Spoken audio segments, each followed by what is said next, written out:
Sri Lanka has been at the center of controversy pertaining to the Chinese research and surveillance vessel being granted entry clearance to the Hambantota port.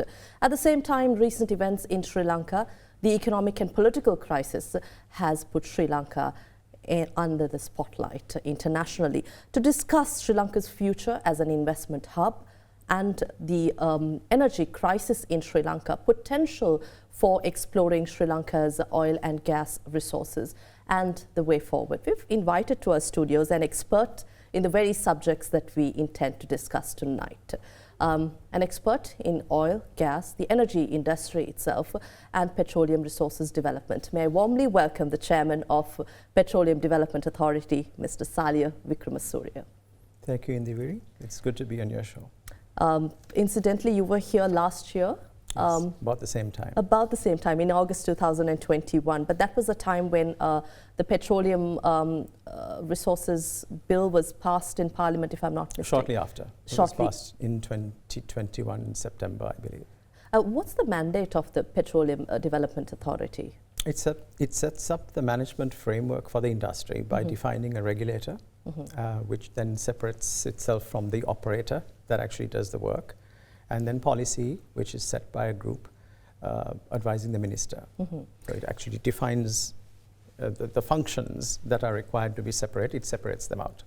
What is the role of the PDA given a crisis as this? Is there anything that you can do to manage the crisis, or maybe advise the minister going forward what we need to do? Because it seems like we've taken a lot of short-sighted decisions in the past, and not just in the energy crisis, but this is the reality in Sri Lanka now. But in terms of the industry we're focusing on, what role do you play?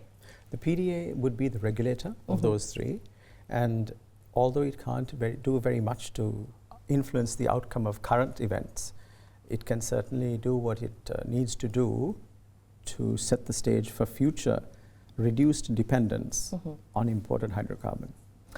Has there been any requests or plans going forward where regulatory approval and advisory has been sought so far?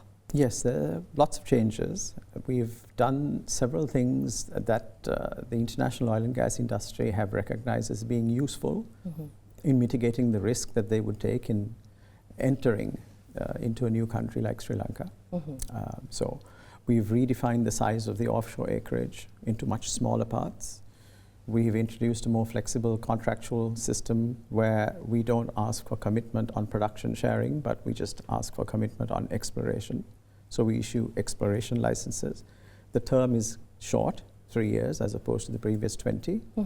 And that combination with the presence of a regulator to manage the whole industry is a little bit more confidence inspiring than where we were before for several years, where there was just this one secretariat, which needed to have the approval of a committee and subsequently cabinet for almost all its decisions.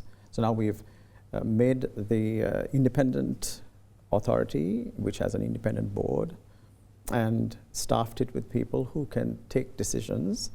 And the interventions of ministry and cabinet are much, much less required now. We need to, of course, get their approval for certain things, but the support we can give oil and gas investors now has significantly increased. Does that mean the authority is now independent from any political influence? Yes, it does. That's a very important part of what we are expected to do in the future. Oil and gas exploration, we've spoken about this since the end of war. We had some Indian investors coming in jointly exploring oil, and then at some point they left their investments.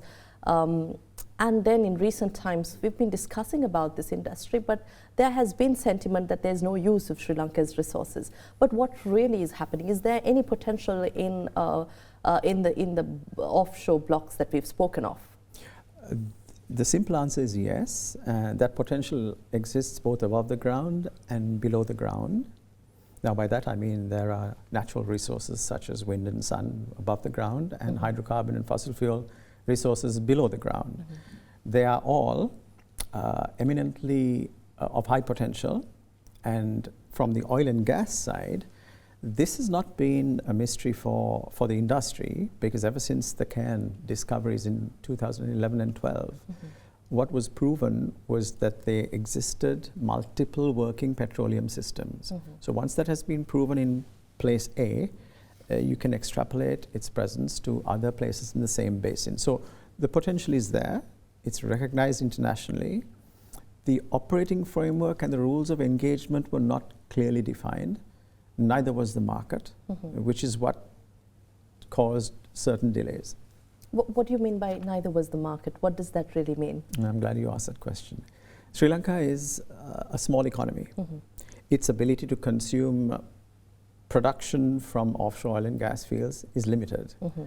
Now, in that respect, that production needs to be sent somewhere on the basis of some agreements. The market that it's going to cater to first is the domestic market by definition. But that market itself has been fragmented in the eyes of the industry, because we've had different proposals for different energy systems being brought in, and there was no clear signal that Sri Lanka was actually making plans to consume our own oil and gas. So from that point of view, the market signals are not clear. They are a little clearer now, because they all come through one gas utilization master plan committee, which I chair, in fact, where all of the gas-related and exploration-related projects are centralized. So I think what was decentralized and confusing to the industry before is now at least taking some shape. In terms of the use of these resources, offshore resources, how much of this can Sri Lanka utilize, even if it is explored?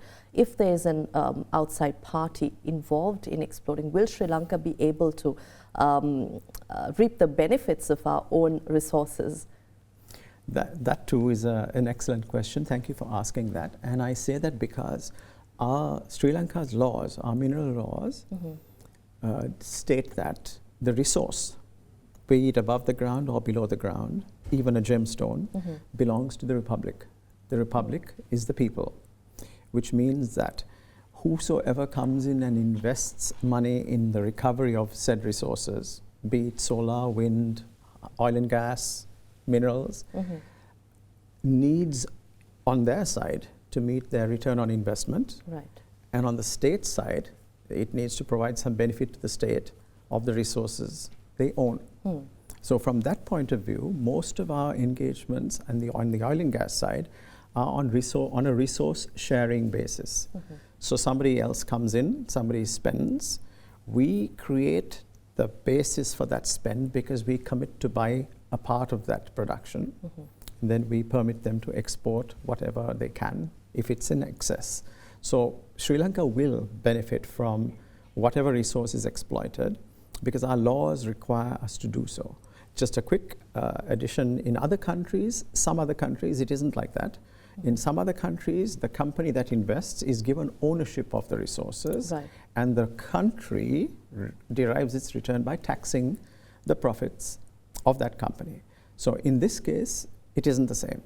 We own the resource, we have to share it with the company that develops it. But that's not the general sentiment here in Sri Lanka in terms of investments, or even when we enter joint ventures with outside parties, especially with a second party, international organization or a country. The sentiment is that Sri Lanka will have to give in to their demands and even allow them to take over the resources and ownership of strategic assets of the country. But in terms of this subject again, will there be any regulatory decisions taken at your end for future exploration activities? Yes, and the problem you outlined first does not exist in the oil and gas sector because we follow a fairly recognized international format of resource sharing. It's well developed, it's very well matured, and we simply use the template that's applicable to Sri Lankan law, where the investor and the state share the resource throughout the lifetime of that resource. How much who gets what at which time, it varies according to expenditure and production rates and so on and so forth. Now, that is eminently on its own commercial. The investor that derives input from an exploration product gets to sell it either to us or to somebody else and recover their investment. So that investment does not need to be compensated for by the government in any way other than by simply providing market access and permission to commercialize by exporting. The term investment is a little confusing. Investment is something somebody spends to achieve an objective. Most of these large objective projects, the investment is outside of Sri Lanka. Right. Even in the oil and gas sector, the investment is actually in goods and services that are not available easily within Sri Lanka. So Sri Lanka doesn't really benefit much from that investment, no matter how big it is. What Sri Lanka does benefit from is when that investment realizes fruition and there is production of energy, oil or gas, then Sri Lanka derives some input. Of the resources that have been reaped. But what is the time frame that we're looking at here? We are going through an energy crisis here, and Sri Lanka, whatever money that we loan from outside countries that are granted to Sri Lanka are spent on fuel. And this is unfortunate for a country as small as Sri Lanka. But again, what is the time frame we're looking at? If you're talking about the production of domestic hydrocarbon resources, which we know exist, and we have now created the environment, the management framework for actually conserving investor interest and ensuring equity, it could be as early as 2 to 3 years. 2 to 3 years? Yeah. And does that mean Sri Lanka will have benefits of this? So the benefits, yes, but the benefits don't always need to start with production of a resource. First of all, the confirmation, and first of all, activity is a benefit. If international companies are active offshore in Sri Lanka, doing stuff that is looking for more resources, that's a sign of confidence. Secondly, the discovery of some resources other than the much talked about cairn discoveries. There are many more. So actual discovery of those resources is going to give us further subliminal balance sheet strength. And then finally, there's the production from which you have direct fiscal benefit. So it's a confidence increasing exercise. First, we need a lot of people doing a lot of things offshore, which we are getting interest in now. Then we need a few of those exercises to result in discoveries. And then the development plans thereafter will follow automatically. Are there any plans to enter investment agreements with any parties other than what we had entered into earlier? Yes, there are. They are a slightly different form of agreement. In the past, we entered directly into long-term production sharing contracts, resource sharing agreements. That kind of contract has significant impact economically, both to the investor and the state, the resource owner, and requires a lot of work and a lot of data and a lot of information that we think is going to be a barrier to progress. So what we have now done is make the agreement just 3 years long. 3 years? But is that feasible that way? Yes, it is, and it's only for exploration. So the agreement permits and licenses qualified people to perform oil and gas exploration activities, oil, gas and energy, because now many oil companies are no longer oil companies, they're energy companies. So that permits their entry and activity.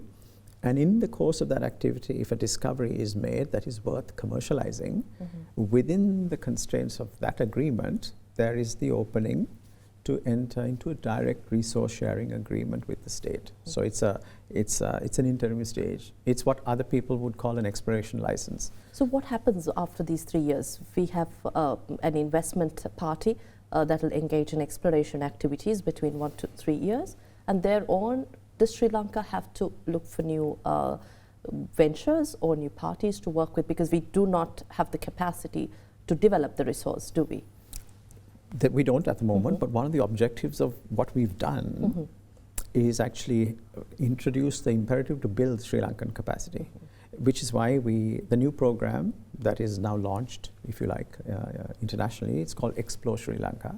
It sounds like a tourism campaign, but it's not. It has an oil and gas connotation, and it is done by way of joint studies, exploration studies, done jointly between Party A and Sri Lanka. And we've changed the number of blocks from 20 to nearly 900. So lots of small blocks, which mean that people can cherry pick the areas of interest where data exists, acquire more data, and then generally broaden interest. And after 3 years of doing that, they are free to walk away. There is no residual commitment.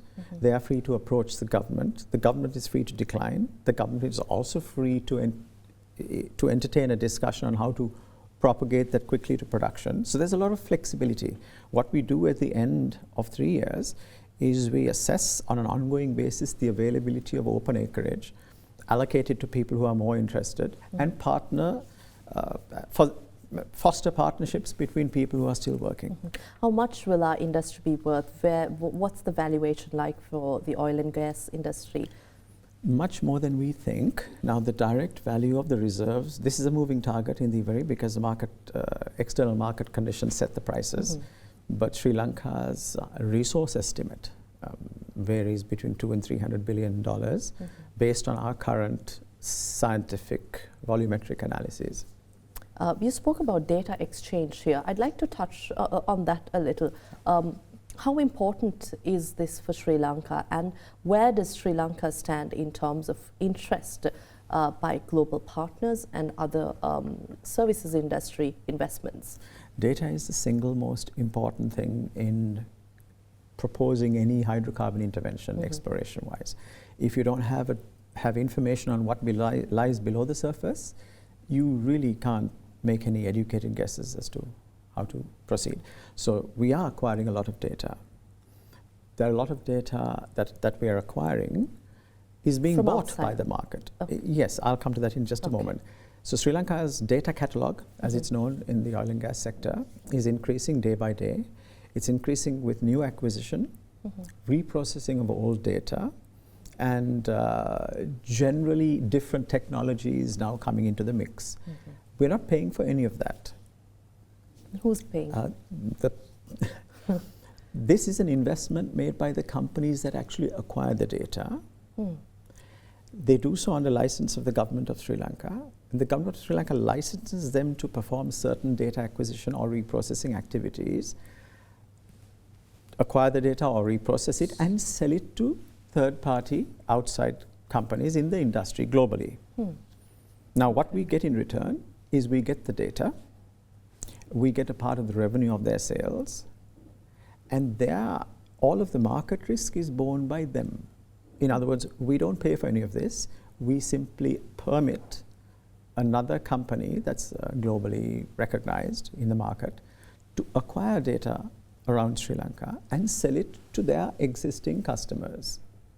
So I'm trying to understand this. Sri Lanka commissions this, and sometimes we commission, sometimes it's requested of us, because there are a handful of major international companies that specialize in data acquisition, and some of them have their own idea of Sri Lanka's potential and prospects. Anything they do in Sri Lanka, they know is not going to be proprietary. It's not going to be commissioned by the government. So they sometimes approach us and say, we are interested in acquiring this data here. Would you give us a license? Would you give us 10 years on the market without competing so that we can sell it?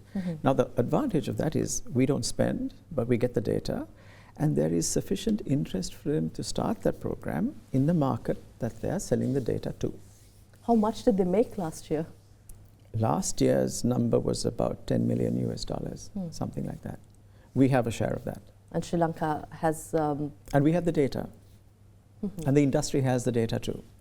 Right. Because when data gets sold, it goes out into the market, and oil and gas companies, energy companies talk to each other, exchange data, form groups looking at new prospects. How important is it for the PDA also to ensure that data security here within Sri Lanka is ensured? If this is, I don't understand how sensitive it is, but I probably assume if it is for investment purposes, then it has to be, there should be some sort of security, and the PDA should ensure this. We're talking about tenders being awarded without due process. There have been concerns about how certain investments have been brought to the country. So how will you ensure, as the PDA, that this doesn't happen to the oil and gas industry? There are two parts to that very important question. The first is, let's talk about the security first, and then let's get on to the project viability. Security is of paramount importance because oil and gas companies or energy companies view data as highly confidential because they pay a lot of money for it, and they don't want others who haven't paid to get into the market also. So we do need to preserve that confidence. There's a national data center being set up, which is a repository for all petroleum data, and that will be managed on a very secure and highly confidential on basis.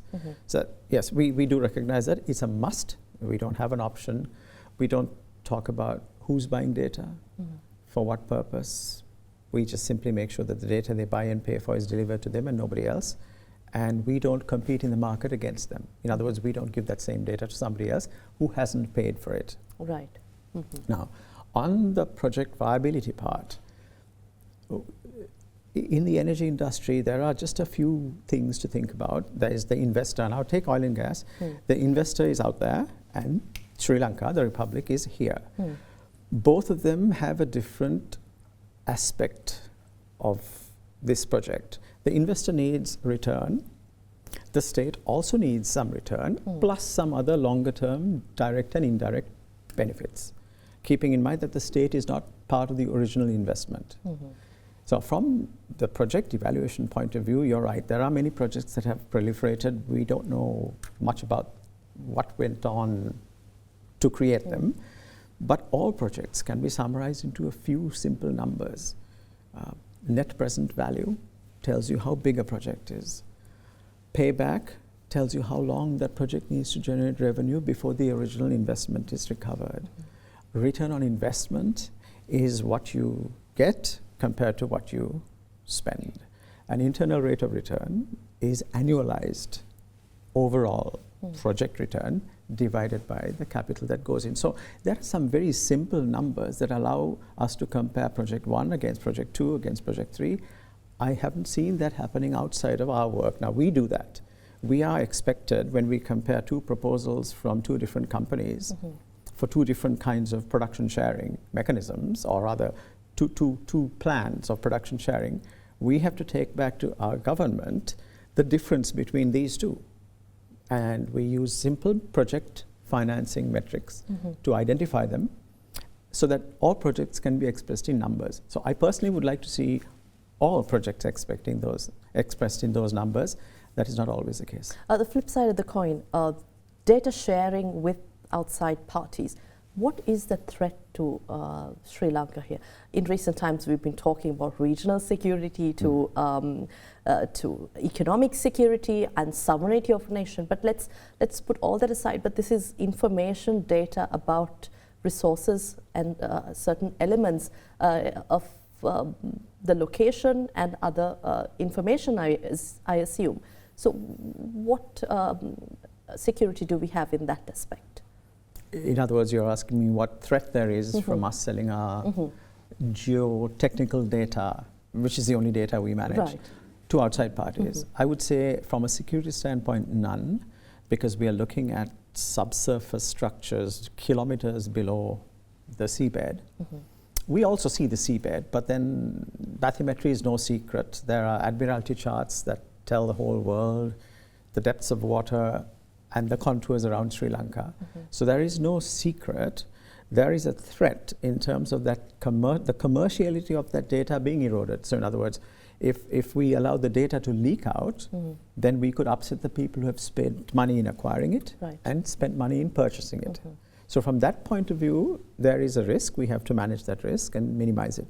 But from a security point of view, I would say there is a benefit from more and more people seeing our data.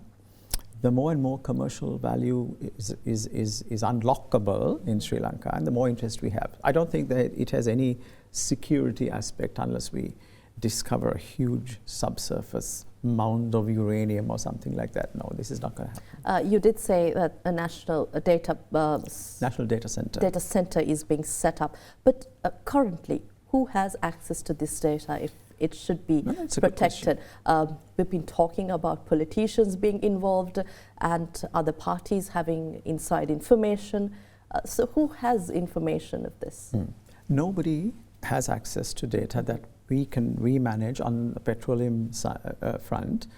It's securely locked away in our servers, to which access is very, very carefully monitored. We have an open data room policy. People do come in, they do view the data, but we carefully monitor what they take out. They can't take anything out unless they buy it. Now, it is also mirrored, this same data is mirrored in 3 or 4 locations around the world to ensure that there is disaster mitigation. And also, people who are not able to come physically here can, under confidentiality agreement and proper management, view the data through a service provider somewhere else. So our National Data Center initiative is merely to consolidate and make more efficient the system that is already there. Right, we'll take a short break. We'll be right back at Hydepark on AdaDerana 24.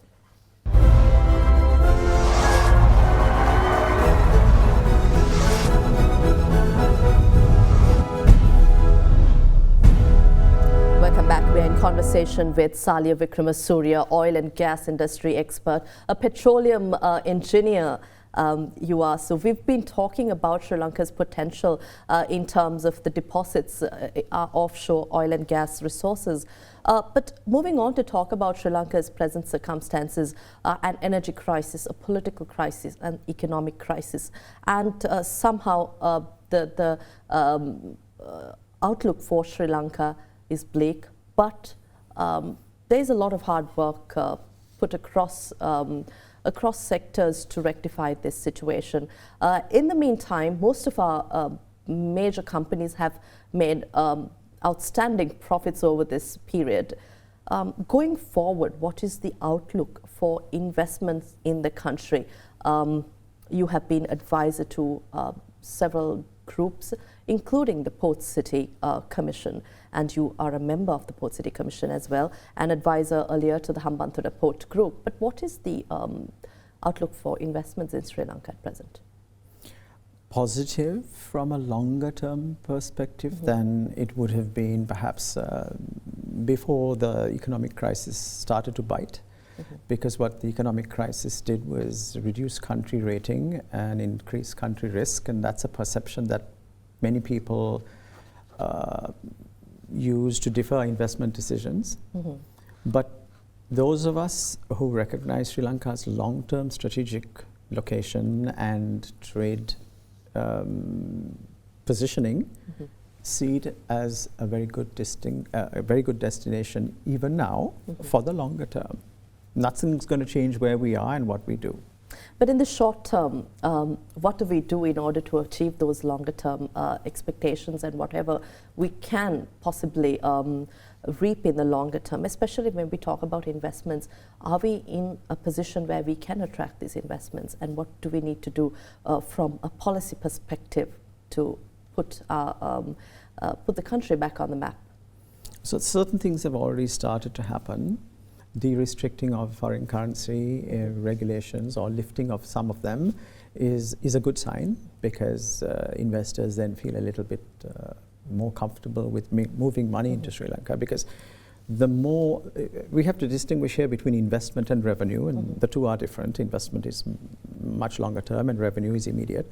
But if you relax investment rules, then money that comes in forms part of our gross national reserves and is liquidity. So we can then use it for other purposes in the short term. I'm not an economist, but that's my understanding of it. In terms of policy, we already have an opportunity in the port city, because the port city is an offshore, it's an offshore, shall we say, environment, and it does bring certain benefits of being an offshore environment to Sri Lanka. And being where it is, in the heart of Colombo, right next to the 22nd largest container port in the world, we think that there's a lot of potential that can be harnessed by the trade that anyway flows around by it. Port City, is it really actually going to happen, especially because we've been talking about concerns in terms of security, threat to Sri Lanka's economic sovereignty, and as well as a potential for money laundering and other illegal activities within that economic area? I'll take the sovereignty question first. Indeewari, there isn't one, because the property, if you like, the new reclamation belongs entirely on a freehold basis to the government of Sri Lanka. There's no residual obligation to any party. Now, the developer, the master developer, Checkport City, the company that invested the money in the reclamation, they will monetize their investment over a period of time, either by selling the leasehold rights of certain plots that have been allocated to them, or developing them themselves. So from that standpoint, there is no sovereignty issue, because we own it and we set the rules. So that's what the Economic Commission is. It is the government, the extension of government, that sets the regulations that regulate activities in the port city. And that's where there's slight difference between onshore regulations and offshore regulations. Are there investments coming into the port city at present? We're talking to a lot of companies that are, for different reasons, looking at relocating or moving or setting up new businesses in the port city, yes. The Hambantota port came under controversial media scrutiny in recent times, especially in terms of escalating tensions diplomatically. But what does it really mean to allow these vessels to a Sri Lankan port? Was it wrong for Sri Lanka to grant access to a vessel of this nature? You were advisor to the Hambantota Port Group, and you were chairman of Sri Lanka Ports Authority during the period from 2006 to 2009, when phase 1 of the port was built. Enlighten us about what was agreed upon. Does China have overwhelming powers over Sri Lanka? They don't, but I'll come there in stages. An international port needs to be run to international standards. And international ports, by convention, are expected to provide refuge to any vessels that require it.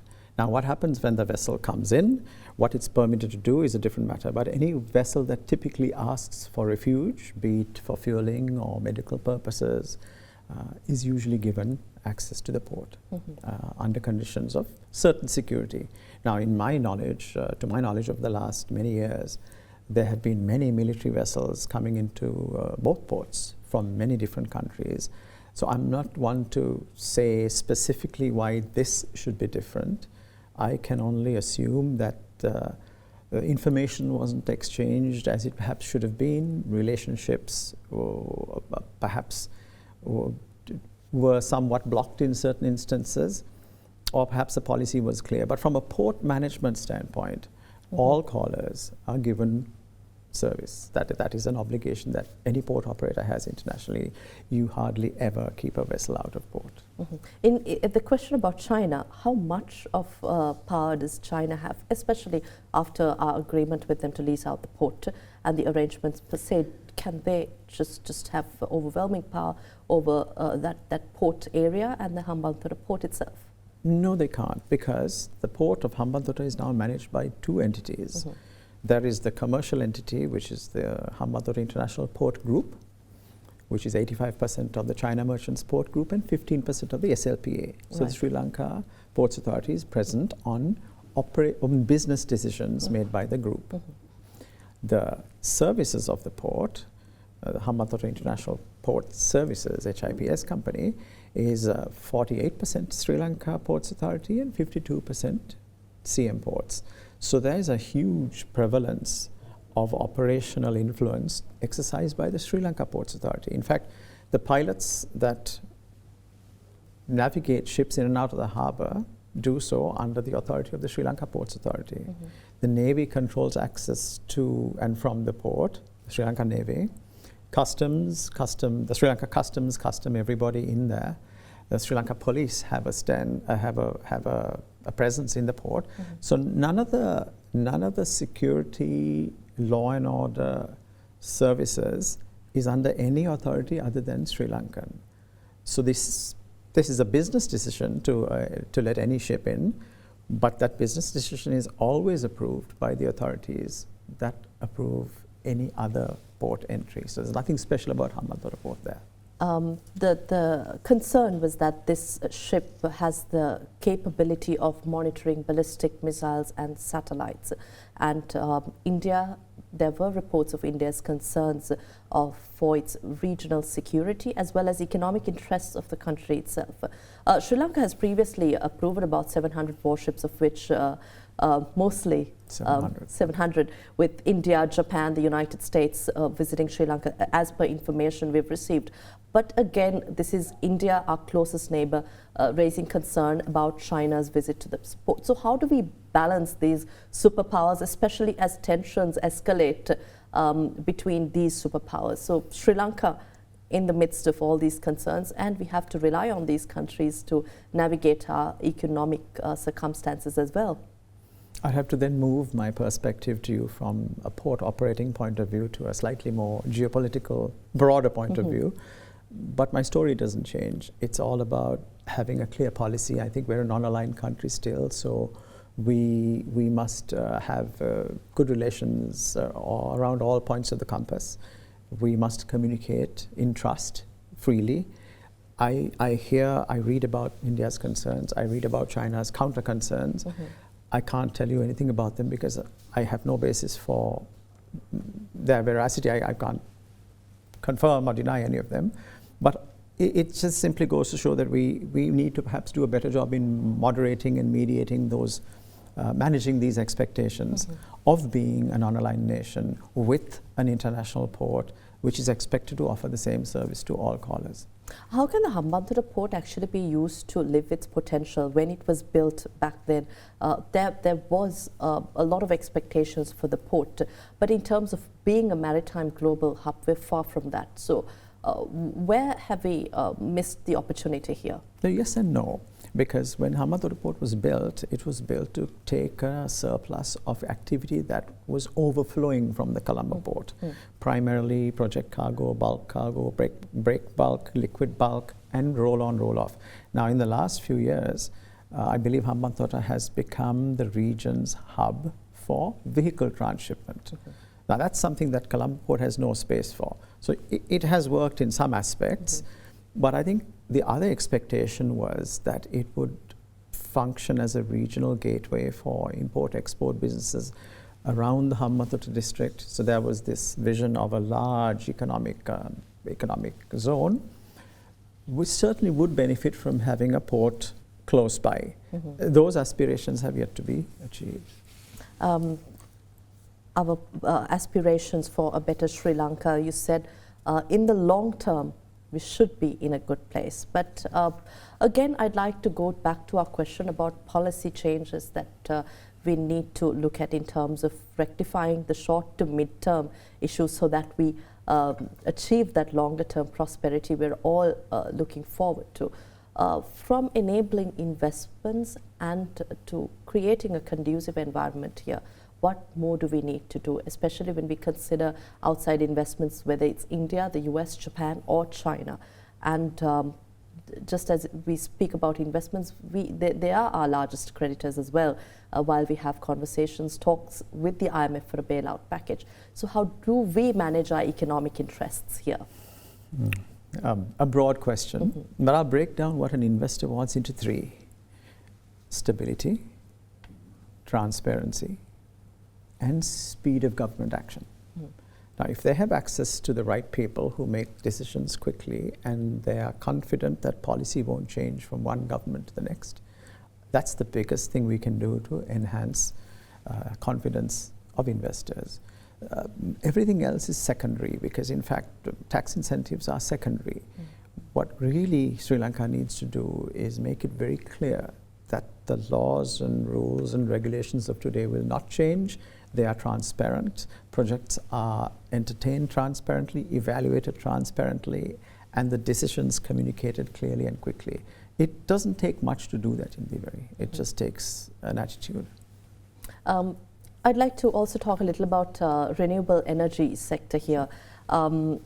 Just yesterday, we heard of India's Adani Group being granted the wind power projects in the north.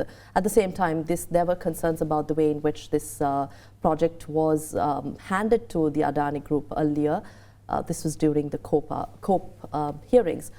But going forward, how do we enable such investments into the country, and why has Sri Lanka not taken this seriously? Renewable energy. We are still suffering from a power crisis where, once again, due to failures, technical failures, we have to have 3 hours, up to 3 hours of power cuts, but this is way better than up to 13 hours a day. How do we manage this in the longer term? 13 hours a day is still not off the cards if we don't keep our cash flows flowing in order to buy the oil and gas requirements, oil primarily requirements, to run the thermal generators that give us more than 50% of our power. So I personally wish we had gone down the renewable path a long time ago. Now there are various technical challenges, but I think it's a matter of following the copybooks of many countries around the world who have very successfully broad-based their grid to maximize renewable, because renewable energy is source cost-free. So but what is preventing us? A mixture of planning, policy. These are the things that get in the way ultimately, and bureaucratic bottlenecking. So if you have institutions that have a dominance, the veto power that exists in the CB, for example, 2 projects, because even if the Sustainable Energy Authority approves a project, the CB has 2 other means of managing that. One is by the feed-in tariff it allocates together with the PUC, the other one is grid connection. So if those things are slow or cumbersome, it's very easy to impede the progress of renewable integration. But I think right now the sector has taken note of that, the government has taken note of that.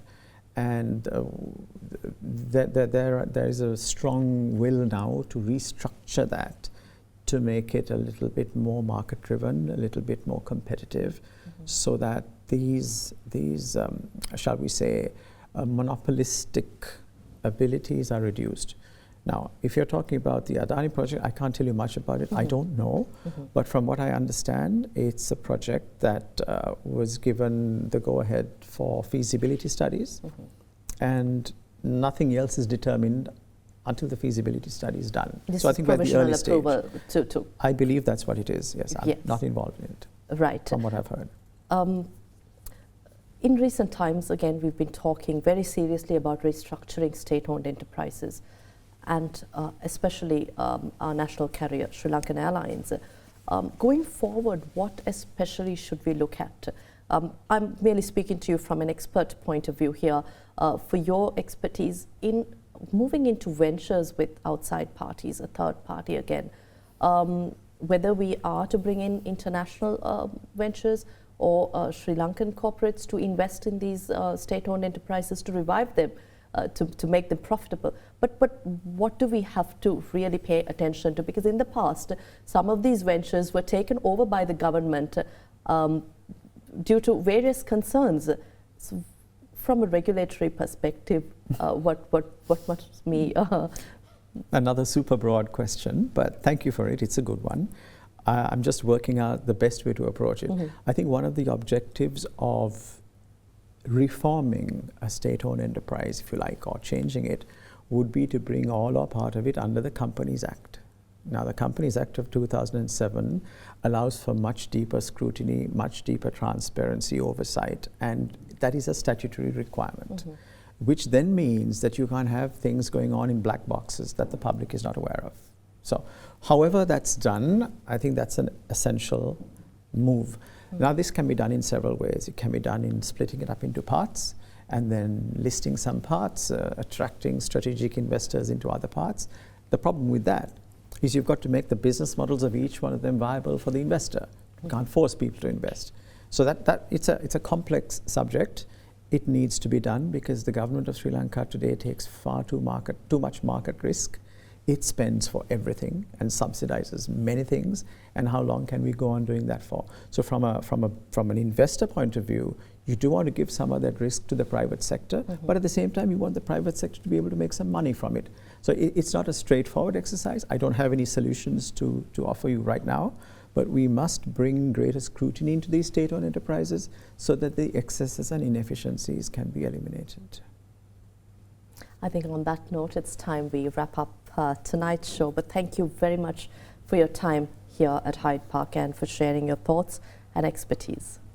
Thank you, Indeewari. Always a pleasure. We had with us Mr. Saliya Wickramasuriya, the chairman of the Petroleum Development Authority, former advisor to the Hambantota Port Group, as well as a member of the Port City Commission and former acting Director General of the Port City Commission, as well as former chairman of the Sri Lanka Ports Authority. We've been talking about Sri Lanka's energy crisis and the way forward. We'll see you again next week with yet another discussion. See you at the same time. Have a pleasant evening. Good night.